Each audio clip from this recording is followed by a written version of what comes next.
ہماری نظر میں حضرت حسین رضی اللہ تعالی عنہ کا قتل کربلا میں یہ تاریخ کا بدترین ظلم، اس لیے بدترین ظلم کہ آپ غیر مسلموں کے ہاتھوں شہید نہیں ہوئے، بلکہ ان لوگوں کے ہاتھوں شہید ہوئے جو اپنے آپ کو مسلمان کہتے تھے، اور مسلمانوں کی قیادت اس وقت ان کے ہاتھ میں تھی، حکومت ان کے ہاتھ میں تھی. لیکن اس ظلم پہ اہل سنت والجماعت کے ہاں جو سنی ہیں ان کے چاروں مکاتب فکر کے ہاں نہ رونے پیٹنے کی اجازت، نہ نوحہ کرنے کی اجازت، اور نہ میرے بھائی ماتم کرنے کی اجازت.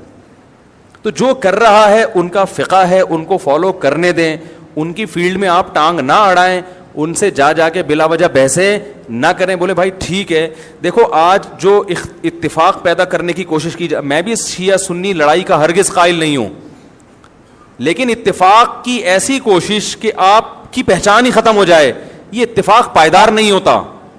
اتفاق کا مطلب ہے لڑو مت، بس ایک دوسرے کا احترام کرو، معاملات ایک دوسرے سے صاف رکھو، ایک دوسرے کو گالی گلوچ مت دو، لڑو مت. اتنا اتفاق ہم بھی مانتے ہیں.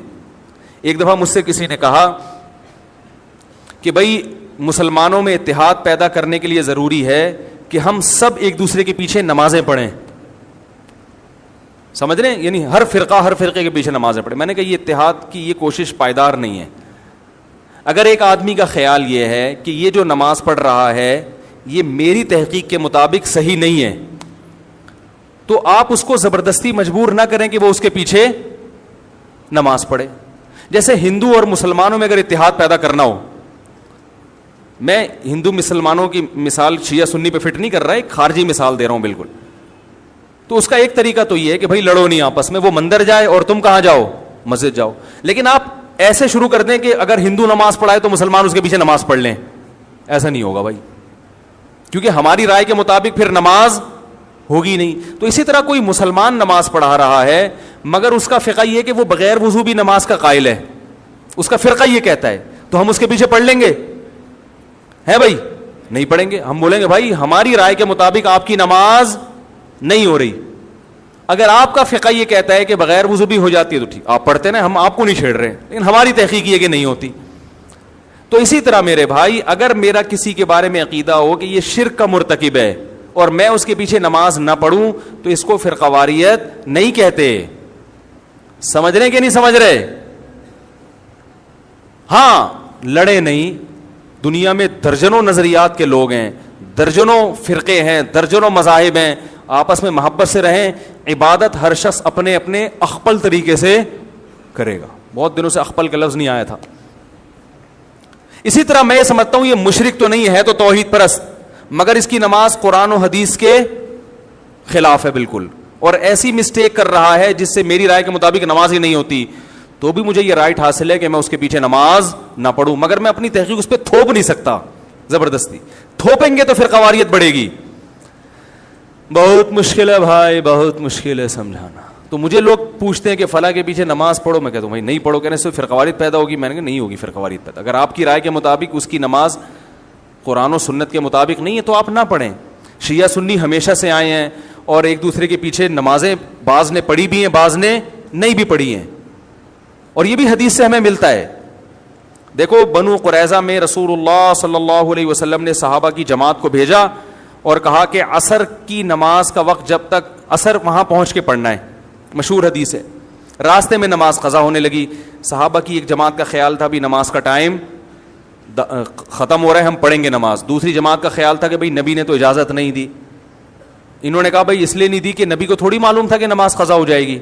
ایک فریق نے نماز پڑھی اور ایک نے نماز نہیں پڑھی.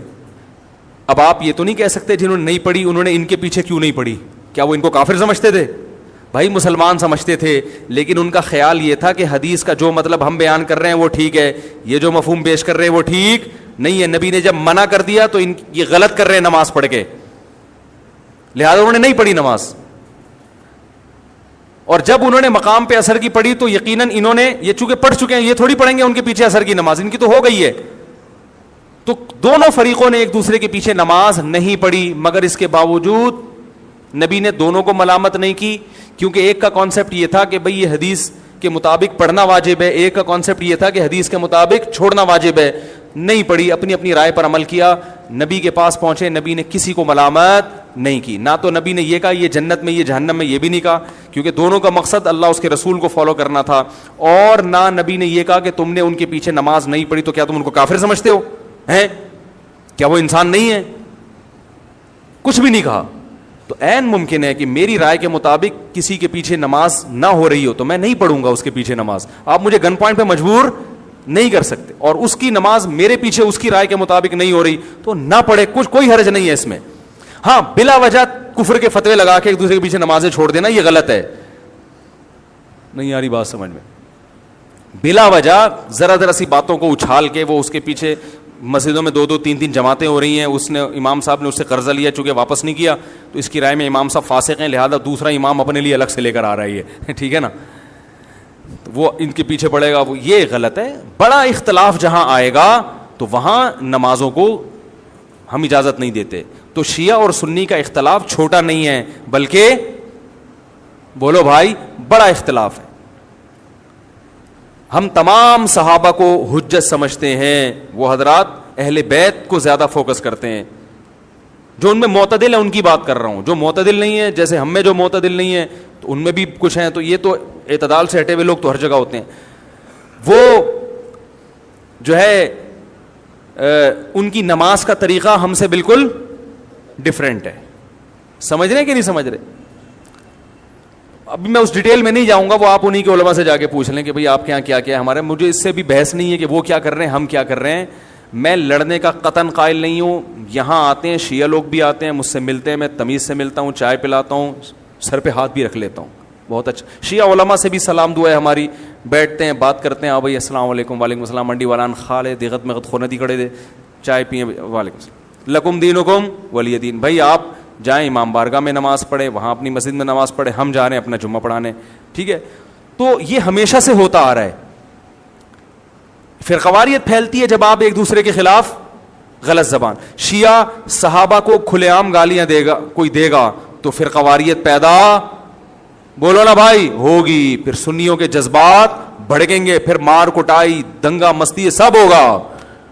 تو فرقواریت پہ کنٹرول کرنے کے لیے شیعہ علماء کی ذمہ داری ہے کہ وہ اپنی عوام کو ان صحابہ کو برا بھلا بولنے سے منع کریں جن سے محبت ہمارے ایمان کا جز ہے, جن کے لیے کٹنا مرنا ہم اپنے ایمان کا حصہ سمجھتے ہیں. اور اسی طرح میرے بھائی یہاں سے اگر ان کے کسی ایسے شخص پہ الزام لگائے جو اس الزام سے بری ہے, بعض الزامات ایسے شیعوں کی ایسی جماعت پہ لگا دیے جاتے ہیں جو اس سے بری ہوتے ہیں, سبھی کو ایک لاٹھی سے ہانکنا شروع کر دیا جائے. میں نے بھی شیعوں کا مطالعہ کیا ہے اور کچھ شیعہ لوگوں سے جب میں ملا ہوں تو مجھے ایک چیز کا اندازہ ہوا کہ سب شیعہ کے وہ نظریات نہیں ہوتے جو ہم پہلے سمجھا کرتے تھے, سارے ایک جیسے نہیں ہوتے. ان میں بعض حضرات ایسے ہیں جو صحابہ کرام کو مانتے ہیں, امی عائشہ کو جنتی مانتے ہیں, ان کو زانی معاذ اللہ قرار نہیں دیتے. الحمد سے لے کے والناس تک والے قرآن ہی کو قرآن مانتے ہیں. ان میں کچھ لوگ ایسے ہیں, یہ مشاہدے پر مبنی حقیقت ہے. بعض لوگ کہتے ہیں اس کو کیا پتا, مشاہدے سے بڑی کوئی دلیل نہیں ہوتی, ٹھیک ہے نا. بعض لوگ کہتے ہیں توریہ کر رہا ہے. بھائی ہم ظاہر کے مکلف ہیں. کوئی شیعہ اگر زبان سے کہہ دے کہ میں ابو بکر کو مانتا ہوں, حضرت عمر کو مانتا ہوں, حضرت عثمان کو مانتا ہوں, تو شریعت نے ہمیں حکم دیا ہے زبان کا اعتبار کرو, اس کے باطن کو اللہ کے حوالے کر دو. تو اگر کوئی, لیکن پھر بھی میں کہوں کہ جو مانتے ہیں اس کے باوجود ہم ان کے مذہب سے متفق نہیں ہیں. میری جب جی ٹی وی پہ ٹاک ہوئی, بات چیت ہوئی شیعہ عالم کے ساتھ, تو میں نے پہلے یہ کہہ دیا کہ میں آپ کے مسلک کو ٹھیک نہیں سمجھتا. یعنی میں جو جوڑ کی بات کر رہا ہوں اس سے یہ کہیں نہ لوگ لے کے جائیں کہ میں شیعہ مذہب کو ہی درست سمجھتا ہوں. نہ میں نہیں سمجھتا. میں نے کہا جیسے آپ ہمارے مذہب کو درست نہیں سمجھتے, اس لیے کہ اگر میں آپ کے مذہب کو درست سمجھتا تو سوال پیدا پھر میں ہو کیوں نہیں آتا وہ, اور اگر آپ میرے مسلک کو درست سمجھتے ہیں تو سوال پیدا پھر آپ سنی بن کیوں نہیں گئے. بھائی جب ایک چیز کو میں درست سمجھ رہا ہوں تو مجھے چاہیے نا کہ میں ہو جاؤں وہ, لیکن مار دھاڑ والا طریقہ غلط ہے.